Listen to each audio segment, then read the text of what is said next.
Okay, good morning to all of you. Hope you all are doing fine.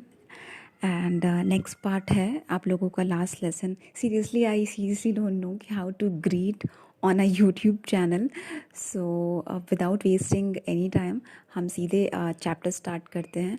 Last video में last class में हमने पढ़ा था किस तरह से एक फ्रांस नाम का लड़का है, स्टूडेंट है, जो बिल्कुल भी अपनी मदर टंग को इम्पोर्टेंस नहीं देता है. And when he came to school he got to know that कि आज लास्ट क्लास है फ्रेंच का. And at that time he realise that कि कितना इम्पॉर्टेंट है अपनी लैंग्वेज को जानना. और बहुत ही रिलेटेबल है बेटा कि अगर आप अपने मदर टंग से प्यार करते हो, कहीं ना कहीं हमारी जो आइडेंटिटी होती है वो हमारी कंट्री से जुड़ी होती है. So you can feel the pain of what France is going through. So let's start जहाँ से हमने एंड किया था. While I was thinking all of this, I heard my name called. It was my turn to recite.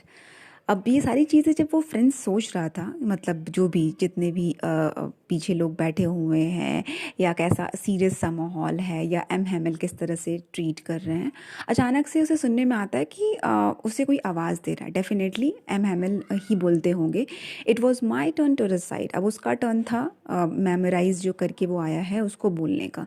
What would I not have given to be able to say that dread full rule for the participle also, very loud and clear without one mistake. अब यहाँ पर वो क्या कर रहा है कि मैंने बहुत मशक्क़त की, बहुत ज़्यादा कोशिश की, मैंने क्या क्या नहीं किया कि जो ये ड्रेडफुल डेंजरस रूल है पार्टिसिपल का, उसको मैं पूरा बोल पाऊँ, वेरी क्लियरली बोल पाऊँ बिना किसी मिस्टेक के. But no, but I got mixed up on the first words and stood there. और मैं पहली ही लाइन, पहली ही वर्ड में मैं हड़बड़ा गया. Holding on to my desk, my heart beating and not daring to look up. And कहीं ना कहीं फ्रेंड्स को बड़ा ही बुरा फील हो रहा था इस चीज़ का, क्योंकि वो जब नहीं पढ़ पाया तो उसे रियलाइज़ हुआ एक चीज़ का कि वो ना डेस्क पकड़ के सर झुका के खड़े हो जाना, एंड वो तो दिल की धड़कन तेज़ हो जाती है कि यार मैं ये नहीं कर पा. I heard M. Hamill say to me, I won't scold you, little Franz. You must feel bad enough. अब यहाँ पर एक कहीं ना कहीं फ्रेंड्स को ये लगा था कि एम हैमिल उसे डांटेंगे, बट एम हैमिल ने ऐसा कुछ भी नहीं कहा, बल्कि उन्होंने कहा कि मैं तुम्हें डांटूंगा नहीं क्योंकि तुम ऑलरेडी बहुत बुरा फील कर रहे हो. Okay, हाँ, see how it is. Every day we have said to ourselves, but I have plenty of time, I will learn it tomorrow. And बहुत ही ये नॉर्मली सारे स्टूडेंट्स बोलते हैं जब भी वो किसी भी क्लास में होते हैं, डजेंट मैटर वो स्कूल में हो, कॉलेज में हो, कि एक होता ना कि अरे यार टाइम तो बहुत है, पूरा 1 साल टाइम है, हम कभी भी पढ़ लेंगे. बट नहीं, कहते हैं ना कि प्रोक्रेस्टिनेशन वाली जो चीज़ होती है कि हम यार कल कर लेंगे, फिर कल जो होता है वो कभी नहीं आता. और यहाँ पर एम हैमिल रियलाइज़ करवाना चाहते थे कि देखो आज हम कहाँ पर आकर पहुँच गए हैं. हम हमेशा बोलते थे ना कि अभी बहुत टाइम है, कल लर्न कर लेंगे, and now you see where we have come out. अब हम कहाँ पे स्टैंड कर रहे हैं, किस मुकाम पर स्टैंड कर रहे हैं. That's the great trouble with Alsace. She puts off learning till tomorrow. She यहाँ पर डिनोट होता है एल्जैक को, एक जगह है उसके लोगों को, जहाँ पे फ्रेंड्स यहाँ पे रहता है. तो यहाँ पे नहीं होता कि यार यहाँ पे तो इंडिया के लोगों की प्रॉब्लम है. तो यहाँ पर अगर हम सिर्फ ये बोले कि इंडिया की तो प्रॉब्लम ही है, तो सिर्फ बेसिकली इंडिया की प्रॉब्लम नहीं है, इंडिया के लोगों की प्रॉब्लम ये है. और क्या प्रॉब्लम है कि where was I, she puts off learning till tomorrow. क्योंकि कहीं ना कहीं वो हर बारी ये सोचती है कि कल पढ़ लेंगे, कल पढ़ लेंगे, एजुकेशन को इम्पोर्टेंस नहीं देता. Now those fellows out there will have the right to say to you, how is it you pretend to be Frenchman and yet you can neither speak nor write your own language. अब यहाँ पर क्या है, those man मतलब कि जो Prussians आए हैं वो. आपको ऐसा नहीं लगता कि अगर कोई इस तरह का हमें ह्यूमिलिएट करेगा कि अरे यार तुम इंडिया से बिलोंग करते हो, तुम्हें हिंदी नहीं आती है, कहीं ना कहीं आपकी आइडेंटिटी का मजाक उड़ाना होता है, कि आपको कहीं ना कहीं एक गिल्ट फीलिंग आएगी कि मातृभूमि की ही मातृभाषा नहीं आती है, ये कहीं ना कहीं खुद में ही एक बहुत बड़ी बात होती है। और यहाँ पर कहीं ना कहीं ये सच बोल रहे हैं एम हैमिल कि वो मजाक ज़रूर उड़ाएंगे कि तुम यार ऐसे ही बस झूठ मूठ का बोलते थे कि जैसे नहीं हमारा देश महान है, एंड अपने देश का रह के तुम्हें अपने देश की भाषा नहीं आती है। We all have get a drill to reproach our self with. और फिर यहाँ पर एक रिप्रोच, यहाँ पर डिसअपॉइंटमेंट यहाँ पे मतलब है कि चलो कोई बात नहीं, poor little France, it's not कि तुम बहुत ही वर्स्ट हो, ऐसा कुछ नहीं है, बल्कि हम सब आज डिसअपॉइंट फील कर रहे हैं खुद में। कहीं ना कहीं हम सब जिम्मेदार हैं जहाँ पर हम स्टैंड करते हैं। Your parents were not anxious enough to have you learn. कहीं ना कहीं तुम्हारे जो पेरेंट्स थे ना, वो इतना ज़्यादा वो इतना सर्टन या कहीं ना कहीं वो परेशान नहीं होते थे तुम्हारी पढ़ाई को लेकर। They prefer to put you to work on a farm और the mill so as to have a little more money. बल्कि तुम्हारे पेरेंट्स इस चीज़ पे ज़्यादा ध्यान देते हैं कि तुम फॉर्म में जाके मिल में जाके काम करो, ना कि तुम्हारे एजुकेशन पे। And I have been to blame also. Have I not often sent you to water my flowers instead of learning your lessons?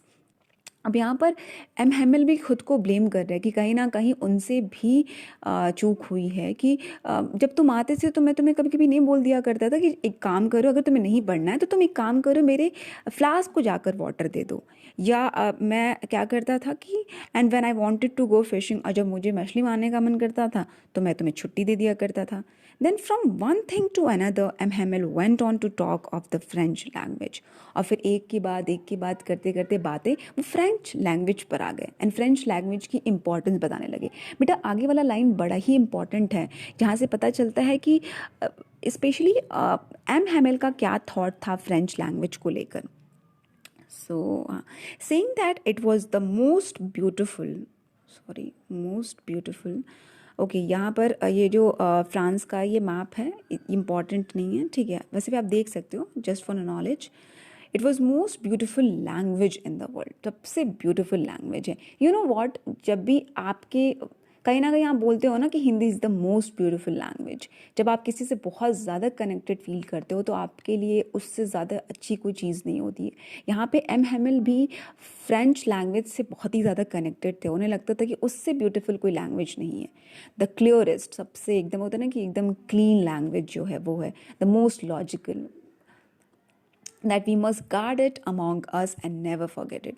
Most logical, समझने वाली भाषा, जैसे कि कहीं ना कहीं उसका तुक बनता है, कहीं ना कहीं वो रीज़न प्रोवाइड करता है, एंड इसीलिए हमें उसे गार्ड करके रखना चाहिए, हमें सेव करके रखना चाहिए और हमें कभी भूलना नहीं चाहिए। Because when people are enslaved, यहाँ पर बहुत मोस्ट इंपॉर्टेंट लाइन है, जब जो पीपल होते हैं जिन्हें इंस्लेव किया जाता है, जिन्हें बंदी बनाया जाता है, as long as they hold fast to their language, it is as if they had the key to their prison. यहाँ पे एम हैमिल एक बहुत बड़ी बात बोलते हैं कि इंसान जो है ना, हम किसी को भी कब्जे में रख सकते हैं, लेकिन इंसान की सोच को हम कब्जा नहीं कर सकते। एंड सोच हमें किस लैंग्वेज में आती है? हमारी मदर टंग में आती है। हम कितना भी क्यों ना, कोई भी लैंग्वेज क्यों ना सीख लें, लेकिन दिमाग में जो सोच सबसे पहले आती है वो हमारी मातृभूमि होती है, मातृभूमि की भाषा होती है। उसे कहते हैं फर्स्ट लैंग्वेज एक्विजिशन, जो हमें खुद पर खुद आना शुरू हो जाती है। और यहाँ पर उन्होंने ये चीज़ कही कि जब तक हमारे पास लैंग्वेज की ताकत होती है ना, तब तक क्या था, सॉरी, तब तक हमारे पास उस प्रिजन में, जिस प्रिजन में हम कैद हैं, उसकी कीज़ हमारे पास होती हैं। हम जब चाहें फ्रीडम ले सकते हैं, कहीं ना कहीं हम फ्री महसूस कर सकते हैं। While teaching you this chapter, I remembered one of the writers book in 1984. आपको अगर कभी टाइम मिले after completing 12th, definitely you must read that particular book बेटा।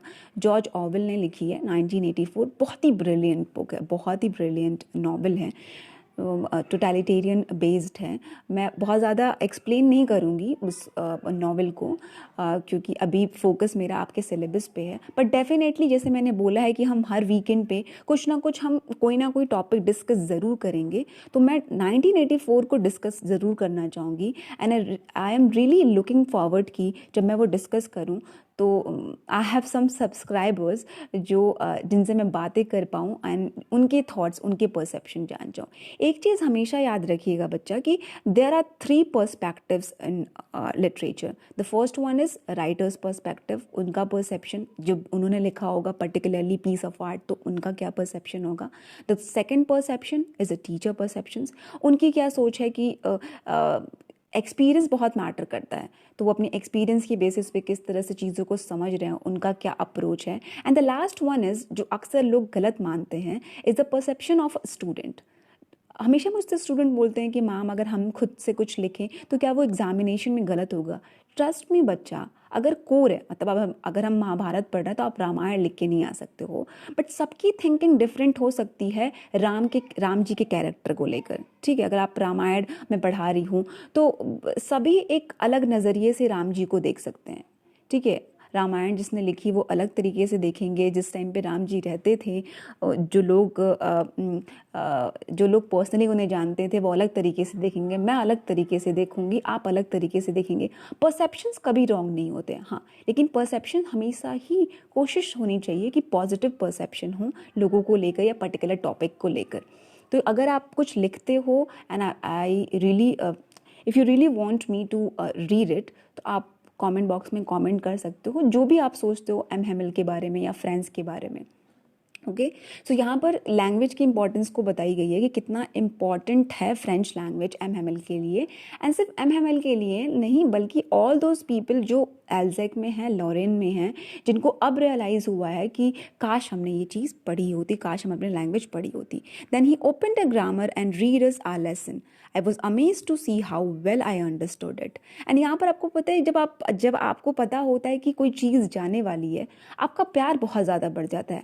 Eight that time you start to realise that कि how important that particular thing और person in your life जब वो जाने वाला होता है। तो एंड उसके बाद जब फ्रेंड्स को रियलाइज़ हुआ कि अरे यार, मैं खुद हैरान हूँ खुद पे कि जब वो पढ़ा रहे हैं फ्रेंच तो मुझे बहुत ही अच्छे से समझ में आ रहा है। Even I was shocked also, ये फ्रेंड्स का लाइन है, all he said seem so easy, so easy. यहाँ पर एक्सक्लेमेशन मार्क यूज़ हुआ है, बल्कि यहाँ पर क्यों यूज़ करते हैं, टू शो, मतलब ना सरप्राइज, शॉक। तो यहाँ पर वहाँ पे एक होता है ना कि एक स्टेटमेंट जो फुली डिटर्मिनेशन के साथ बोला जाता है, तब ये मार्क का यूज़ किया जाता है। तो यहाँ पर उसको वाकई में बहुत ही ईजी लग रहा था उस दिन का French lesson. I think too that I had never listen so carefully and that he had never explained everything with so much patience. उस दिन मुझे लगा कि यार शायद मैंने कभी क्लास पे ध्यान ही ना दिया होगा, तभी मुझे समझ में नहीं आता था। आज मैं फुली कंसंट्रेशन के साथ बैठा हूँ तो मुझे समझ में आ रहा है। और एक और चीज़ है, इतनी पेशेंटली, इतनी सब्र के साथ एम हैमिल ने भी कभी नहीं पढ़ाया था जो कि आज पढ़ा रहे थे। It seem almost as if the poor man wanted to give us all he knew before going away and to put it all into our heads at one stroke। अब यहाँ पे पुअर मैन मतलब गरीब इंसान नहीं, बल्कि आप किसी पर अगर आप बहुत ही सिंपैथेटिक फील कर रहे हो, कहीं ना कहीं आप किसी इंसान को हेल्पलेस देख रहे हो, तो यहाँ पर बहुत ही हेल्पलेस हैं, बहुत ही ज़्यादा लाचार हैं एम हैमिल। तो उनको देखकर बहुत दया आ रही है फ्रेंच को, और वो कह रहा है कि, क्या कह रहा था यार, उफ, हाँ, वो कोशिश कर रहे हैं कि वो कितने अच्छे से, वो इंसान इतना ज़्यादा कोशिश कर रहा है कि यार जितनी भी नॉलेज है वो लास्ट डे में सबको दे कर जाए। वो ऐसे कोशिश कर रहे थे कि काश कोई मिरेकल हो जाए और एक ही बारी में, एक ही स्ट्रोक में सबके दिमाग में ये फ्रेंच लैंग्वेज फिट हो जाए। दैट इज़ इम्पॉसिबल, बट वो अपनी तरफ से पूरी कोशिश कर रहे हैं।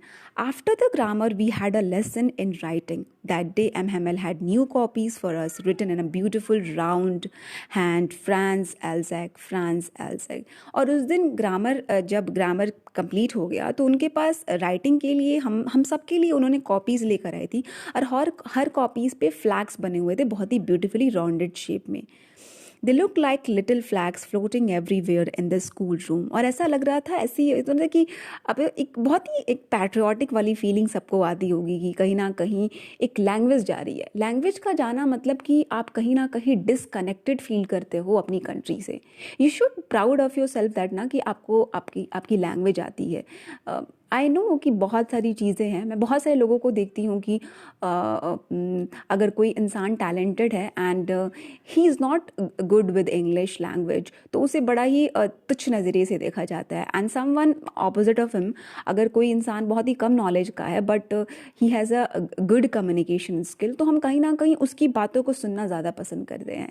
तो ये कहीं ना कहीं डबल स्टैंडर्ड है हमारा कि हमारी जो लैंग्वेज है वो हिंदी ही है और हम उसी को इम्पोर्टेंस नहीं देते हैं। सिर्फ अपनी बातों में बोलते हैं कि अरे यार हिंदी हमारी मातृभाषा है और ये एंड ब्ला ब्ला ब्ला ब्ला ब्ला, लेकिन एक्चुअल में आप इम्प्लीमेंट नहीं करते हो अपनी लाइफ में। सो ऑलवेज रिमेंबर बच्चा कि लैंग्वेज जो होता है ना, उससे आप किसी का टैलेंट जज नहीं करते हो, बल्कि आपको हिंदी बहुत अच्छे से आने चाहिए और इंग्लिश भी अच्छे से आना चाहिए। इंग्लिश एक प्रोफेशनल लेवल पे आपके काम आ सकती है एंड हिंदी जो होता है वो पर्सनली आपको आपको खुद से कनेक्ट फील कराता है। तो यहाँ पर ऐसी फीलिंग आ रही थी कि जो फ्लैग है वो हर किसी के डेस्क पे है एंड ऐसी नहीं होता कि वो फहराया जा रहा है, कहीं ना कहीं एक ऐसी फीलिंग थी फ्रेंड्स के मन में। You ought to have seen how every one set to work. आपको देखना चाहिए कि उस दिन कैसे सब लोग एकदम मन लगा के काम कर रहे थे, मतलब अपनी राइटिंग कर रहे थे। इतना क्वाइट था, the only sound was the scratching of the pens over the paper. सिर्फ एक साउंड आ रही थी, जो लिखने की आवाज़ आती है ना कि एक साथ सब लिख रहे हैं, बस वही आवाज़ आती है, बाकी कोई आवाज़ नहीं आ रही थी। वन सम बिडल्स फ्लू इन, मतलब कभी कभी फ्लाइज आती रहती है, कीड़े मकोड़े आते रहते हैं, उड़ रहे हैं, बड़ी इरिटेटिंग काइंड ऑफ बीटल्स होते हैं, लेकिन but nobody paid any attention to them. कोई अटेंशन पे नहीं कर रहा था, क्योंकि सभी का जो ध्यान था वो पढ़ने में था, लिखने में था। इवन जो सबसे छोटे स्टूडेंट थे ना, वो भी जो थे वो कोशिश कर रहे थे फ्रेंच लैंग्वेज को लिखने की। यहाँ पे ट्रेसिंग देयर फिश हुक्स, मतलब कि बहुत ही प्रॉपरली उन्हें लिखने नहीं आ रहा था, बट जैसे भी लिखने आ रहा था वो कोशिश कर रहे थे ऊट पटांग लिखने की, as if that was French too. और ऐसा लग sorry sorry okay, who worked right on tracing their fish hooks as if that was French too. और वो ऐसे जो भी लिख रहे थे वो फ्रेंच तो नहीं था, लेकिन कोशिश उनको ऐसा लग रहा था कि वो भी एक फ्रेंच है। कहीं ना कहीं एक स्ट्रॉन्ग सेंस ऑफ पैट्रियाटिज्म था सबके मन में। On the roof the peasants cooed very low and I thought to myself, and roof पे छत पे जो कबूतर थे वो भी बैठ के वो गाना गा रहे थे, क्विंग कर रहे थे। एंड एक मन में बात आती है फ्रेंड्स की, will they make them sing in German even the pigeons. And यहाँ पर एक बात उठती है कि क्या जो प्रशियंस सोल्जर्स जो आए हैं, दूसरी कंट्री के लोग क्या आए हैं, क्या वो जो ह्यूमन के साथ साथ जो एनिमल्स हैं, जो बर्ड्स हैं, उनको भी फोर्सबली ये कोशिश करेंगे कि वो अपनी लैंग्वेज को छोड़ के उनकी लैंग्वेज में गाना गाना शुरू कर दे। यहाँ पर एक बहुत बड़ा टर्म यूज़ हुआ है बेटा, डायरेक्टली यूज़ नहीं है लेकिन आपके क्वेश्चन में ये चीज़ है, शोविनिज्म, ठीक है ना। आप लोग CHAUV, आप लोग इसको चाव नहीं पढ़ते हैं, इसको शॉव पढ़ते हैं। शोविनिज्म इट्स अ टर्म जो यूज़ होता है कि जैसे कि आप लोग अगर लिंग्विस्टिक शोविनिज्म का क्वेश्चन आया है, जिसका मतलब ये है कि कोई एक ऐसा इंसान जिसको अपनी लैंग्वेज पे इतना प्राइड है कि उसको अपनी लैंग्वेज के अलावा कोई दूसरी लैंग्वेज नहीं दिखती है, एंड अपनी लैंग्वेज को छोड़ के दूसरी लैंग्वेज को वो बहुत ही नीचा समझता है। कहीं ना कहीं हमारे इंडिया में भी ये चीज़ है ना बेटा कि हम अगर किसी चीज़ पे प्राइड फील करते हैं तो हम क्या करते हैं कि दूसरे चीज़ों को या दूसरे लोगों को हम बड़ा ही इन्फीरियर समझने लगते हैं। It's not correct. कहीं ना कहीं कहते हैं कि एजुकेशन का जो फर्स्ट स्टेप होता है वो एक्सेप्टेंस होता है। We accept that India is a great country, but ये कहना कि India is a great country and बाकी कंट्री जो है वो तो तेल लेने गई एंड वो गंदी है, ऐसा नहीं कह सकते। खुद को अगर आप बड़ा दिखाने के लिए किसी को नीचा गिराना पड़े, ये कहीं कहीं से भी सही नहीं है। यू शुड एक्सेप्ट कि अगर आपकी कंट्री आपके लिए अच्छी है तो किसी और की कंट्री उनके लिए अच्छी है। किसी को किसी चीज़ के लिए फोर्स करना, अपना स्टेटमेंट उन पे लादना, ये कहीं से भी सही नहीं है एंड ये एक कहीं ना कहीं बहुत ही इनह्यूमन है। यहाँ पर जो जर्मन है वो यही चीज़ कर रहे हैं कि फोर्सबली जर्मन लैंग्वेज फ्रेंच जो पीपल हैं उन पे लागू कर रहे हैं, उनके राइट्स को छीन रहे हैं, उनके फ्रीडम को छीन रहे हैं, उनकी भाषा को छीन कर। So it's not right. यहाँ पर एम हैमल और अगर हम फ्रांस की बात करें एंड तमाम एल्जा की पीपल की बात करें, अगर क्वेश्चन ये आता है बेटा कि क्या ये लिंग्विस्टिक शॉविनिज्म शो कर रहे हैं, नहीं, ये it's a kind of pure kind of love जो उनको अपने लैंग्वेज से है। बट जो प्रेशंस हैं, जो कहीं ना कहीं जो सोल्जर्स हैं, जो या जर्मन कंट्री है, वो क्या कर रही है, वो लिंग्विस्टिक शॉविनिज्म को शो कर रही है, क्योंकि वो फोर्सबली अपना लैंग्वेज जो है उन पे लाद रही है, उन्हें बता रही है कि जो जर्मन लैंग्वेज है वो सबसे सुपीरियर है एंड बाकी के लैंग्वेज स्पेशली फ्रेंच जो है वो बहुत ही ज़्यादा इन्फीरियर है। इस टॉपिक पे हम बाद में बात करेंगे, क्योंकि जो क्वेश्चन आंसर्स है वो मैं आपको एक्सप्लेन करने वाली हूँ नेक्स्ट चैप्टर में, तो आराम से बात करेंगे। Let's continue. Whenever I looked up from my writing I saw M Hamel sitting motionless in his chair and gazing first at one thing. कहीं ना कहीं एम हैमिल जो हैं वो चुपचाप बैठे हुए हैं, एंड जब भी फ्रांस उन्हें देख रहा है तो वो कहीं एक बहुत बड़ी सोच में डूबे हुए हैं। गेज मतलब कि एकदम एक जगह पे नज़र टिकाए रखना, ऐसा लगता है कि वो सारी चीज़ों को याद करने की कोशिश कर रहे हैं, क्योंकि जब यहाँ से चले जाएंगे तो उन्हें ये सारी चीज़ें, क्लास की छोटी चीज़ें, डेस्क, बेंचेस, स्टूडेंट्स सब याद रहेंगे। एंड कोई भी जिस पेन से एम हैमिल गुजर रहा है वो अगर समझने की कोशिश भी की जाए तो उस लेवल पे नहीं समझी जा सकती है, उस इंटेंसिटी के साथ समझी नहीं जा सकती है जो एक्चुअल में पेन एम हैमिल फील कर रहे हैं। As if he wanted to fix in his mind just how everything looked in that little school room.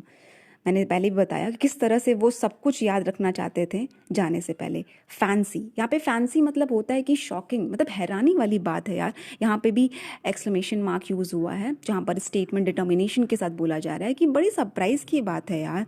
For 40 years he had been there in the same place. 40 years, it's a big time बच्चा। इतना लंबा time उन्होंने dedicate किया है। He had been there in the same place with his garden outside the window and his class in front of him. इसी place पे वो 40 years तक कंटिन्यू यहाँ पर रहे हैं, एंड उन्होंने अपना पूरा टाइम इस लैंग्वेज को दिया है। इस लाइन से पता चलता है कि वो कितने ज़्यादा फेथफुल रहे हैं, कितने ज़्यादा फेथफुल रहे हैं इस चीज़ को लेकर, इस लैंग्वेज को लेकर। लैंग्वेज उनके लिए, फ्रेंच लैंग्वेज एम हैमिल के लिए उनकी लाइफ थी, एंड इस चीज़ 40 ईयर्स से उनके डेडिकेशन से ये चीज़ पता चलती है। Just like that only the desk and benches had been worn smooth. In 40 सालों में ज़्यादा कुछ नहीं बदला, बस कुछ चीज़ें बदली हैं, जैसे कि डेस्क बेंचेस। यहाँ पे वॉर्न का मतलब है कि ज़्यादा अगर इस्तेमाल कोई जो चीज़ें होती हैं वो वॉर्न आउट हो जाती हैं, मतलब थोड़ा डैमेज हो जाती हैं या पुरानी दिखने लगती हैं। हाँ, तो ये डेस्क बेंचेस चेंज हुए इन 40 ईयर्स में। वॉलनट ट्रीज, जो अखरोट के पेड़ लगे हुए थे, वो थोड़े बड़े हो गए हैं, and the hop point that he had planted himself twined about the windows to the roof. और यहाँ पर एक प्लांट है, it's a kind of plant, hop vine, जो कहीं ना कहीं विंडो से लगा हुआ है, एंड वो बड़ा होते होते होते तो विंडो को कवर करते। ट्वाइंड यहाँ पर क्या है, लपेटते लपेटते लपेटते लपेटते चढ़ते चढ़ते वो रूफ तक पहुँच चुका है। मतलब इतने टाइम में बस यही चीज़ हुई है। How it must have broken his heart to leave it all, poor man, to hear his sister moving about in the room above, packing their trunks for they must leave the country next day. कितना मुश्किल मतलब लगता होगा ना, कितना उनका दिल टूटा होगा ना, poor man। उनको कितना अजीब लगता होगा ये सब चीज़ें छोड़ के जाने में, अपनी लाइफ को पीछे छोड़ के जाने में। एक लाइफ का बड़ा, कहते हैं ना कि it's not just a part of M. Hamill's life, but it is life itself। And यहाँ पर आवाज़ें आ रही थी जब उनकी सिस्टर ऊपर छत पे, जो उनका रूम जो दिया गया था, उससे ट्रंक्स, वो जो पैकिंग की आवाज़ आ रही थी, नहीं ट्रंक्स मतलब बड़ा सा बक्सा, उसमें वो पैक कर रहे थे सारे सामान, क्योंकि उनको नेक्स्ट डे ही निकलना था, अपनी कंट्री को छोड़ना था।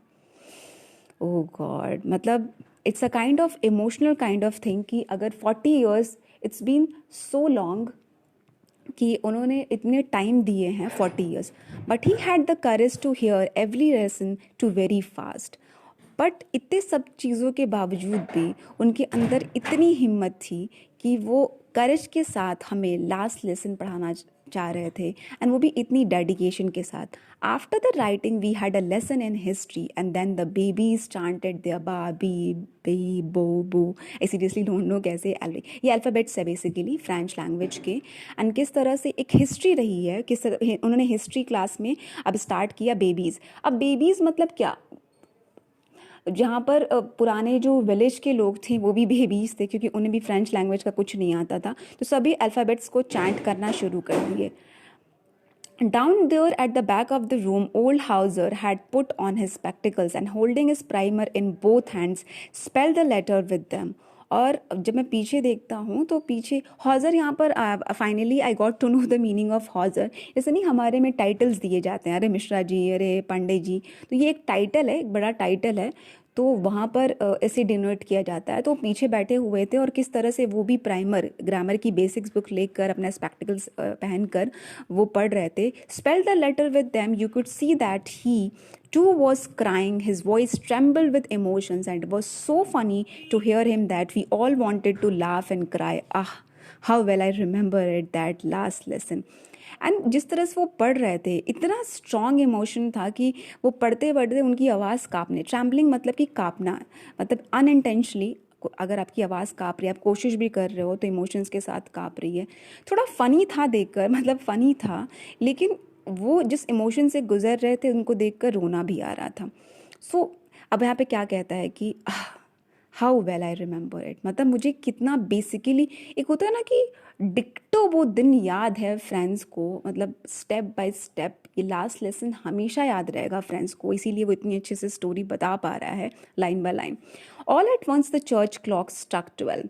आपको पता है चर्च का जो क्लॉक होता है वो किस तरह से आवाज़ करता है, बाहर के शहरों में टन टन 12 बज चुके हैं. And the Angelus is a kind of prayer in Christianity.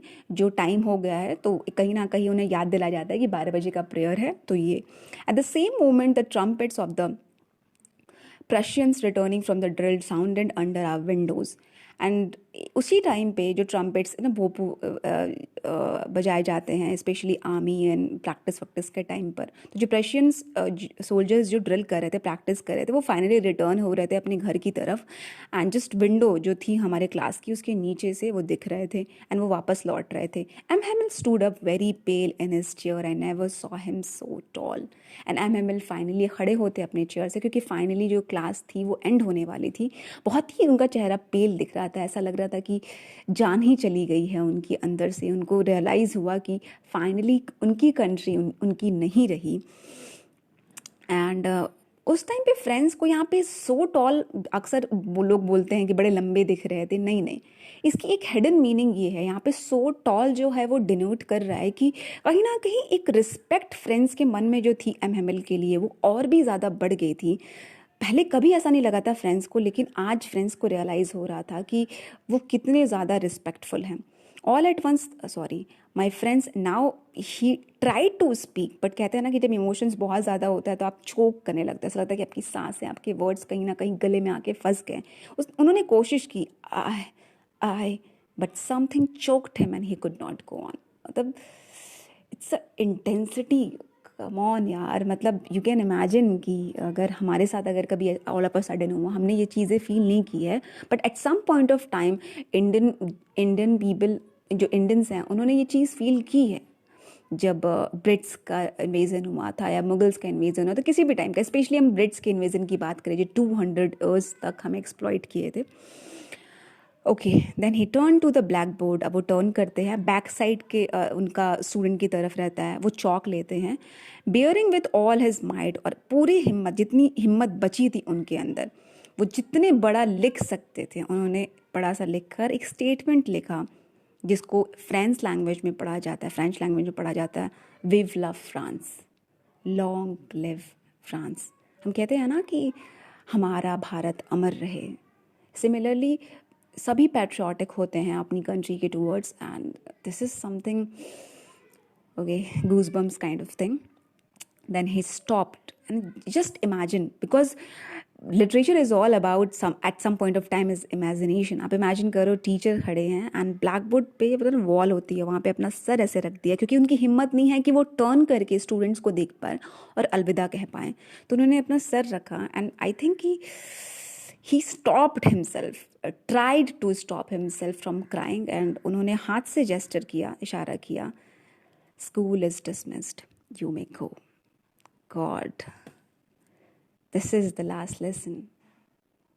And I think कि before losing something or someone, just realize the importance, realize the worth of that particular person or the particular thing. Because हम इंसान के अंदर ये आदत होती है हर चीज़ को फॉर ग्रांटेड लेने की. सो इट्स अ रिक्वेस्ट, आपको अपनी लाइफ में इम्प्लीमेंट करना है बेटा. बिकॉज अगर आप लिटरेचर के लेसन्स को इम्प्लीमेंट नहीं करोगे तो फिर कोई फ़ायदा नहीं होगा. Just implement it and try to give importance to each and everything. ध्यान दो कि कौन सी ऐसी चीज़ें हैं जो आप उनका वर्थ भूल गए हो. क्यों वर्थ भूले हो? क्योंकि आपको ऐसा लगता है कि इतनी ईजिली मिलती है यार. ठीक है ना. अब अभी अगर हमसे बोला जाए कि यार हिंदी पढ़ लो, हिंदी पढ़ लो, तो हम बोले ठीक है यार पढ़ लेंगे, बहुत टाइम है. क्या हमें पता है कि आने वाले समय में कोई इन्वेजन नहीं होने वाला, कोई वॉर नहीं होने वाला है, कोई कंट्री हम पे रूल नहीं करने वाली है. And all of a sudden अगर हमारे साथ ये केस हो जाए कि कल से हमें हिंदी नहीं बोलना है, how difficult it would be. So I think कि that's it for today. Next जो पार्ट होगा बेटा उसमें मैं क्वेश्चन आंसर डिस्कस करूँगी. I am not going to give you all the question and answers in a very copy paste format. PDF send नहीं करूँगी because I really want कि आप वो क्रिएटिविटी डेवलप करो कि आपको खुद लिखनी ये चीज़ है. बिकॉज आफ्टर कंप्लीटिंग 12th आपके अंदर वो होता है ना कि आपका खुद का एक सोच होना चाहिए. अगर मैं सब कुछ लिख के दे दूंगी तो आपको कैसे समझ में आएगा. बट एक और चीज़ है कि there are lots of students जो नहीं लिख पाते हैं. So I can help him और हर. तो अगर आपको कोई भी क्वेश्चन आंसर्स में प्रॉब्लम हो रही है, आपको लिखने नहीं आ रहा है, just comment me on my comment box and definitely I will send you all the answers of all your questions जो भी आप लोगों को प्रॉब्लम हो रही है. सो नेक्स्ट क्लास के लिए वेट करते हैं. Just take care of your self, take all the precautions and just be happy and try to be more human.